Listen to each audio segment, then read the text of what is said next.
Now let's tell you about the man who unleashed Saturday's horror, the mastermind of the Hamas attack. His name is Mohammed Ibrahim al-Masri, but most people know him as Deif.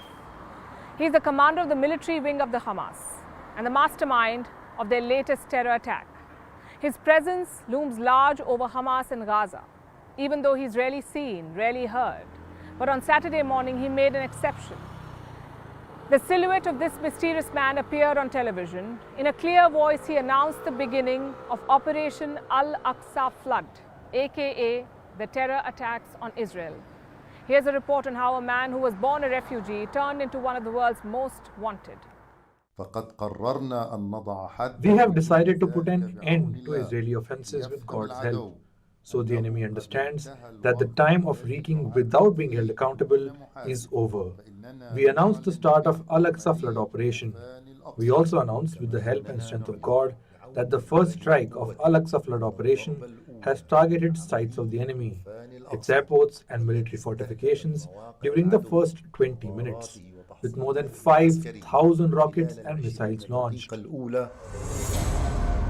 And with those words, terror and tragedy were unleashed on Israelis.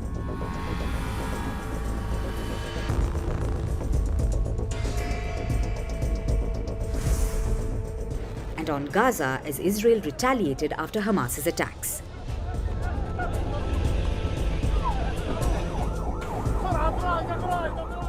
One man unleashed this hell.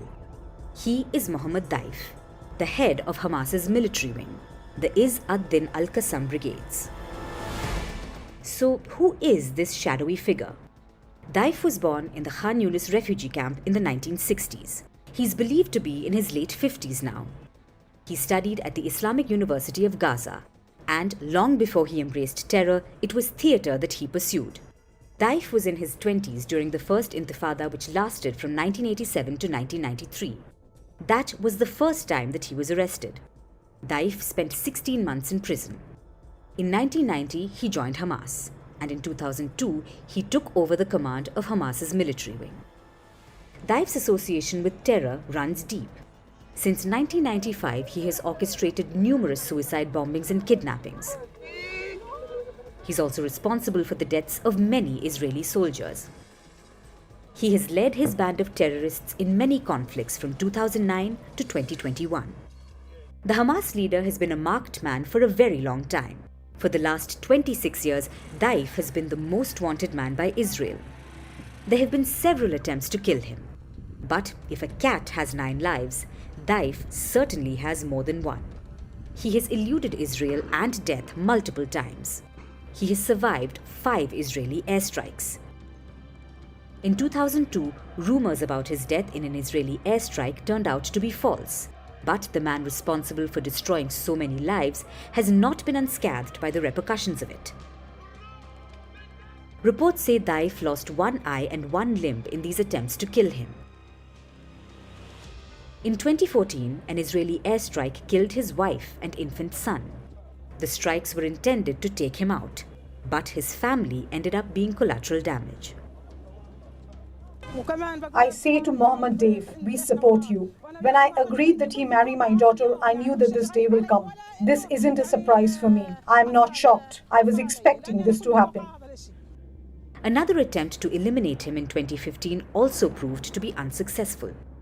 That year, the US designated him a global terrorist. Israel's last bid to neutralize before this war was in 2021. Deif keeps a low profile. He's hardly seen or heard. There are just a few images of him. He didn't even attend the funeral of his family. His in-laws say they've met him only once, when he married their daughter. Israeli intelligence reports say he goes by the code name The Guest. It would be ironic if it weren't tragic. Because who wants a guest that brings mayhem to their homes? Deif lost his wife and child in 2014. Reports say on Wednesday he lost his father and brother when Israel bombed his house. His whereabouts are not known, but he's still believed to be in Gaza. While for the world, Mohammed Deif is a dreaded terrorist, a mass murderer, some even compare him to Al-Qaeda's Osama bin Laden, within Hamas he's known as the living martyr, perhaps alluding to the several unsuccessful attempts to kill him. Gandhi, the ultimate pacifist, had famously said, "An eye for an eye makes the whole world blind." But the one-eyed Hamas mastermind seems hell-bent on doing just that.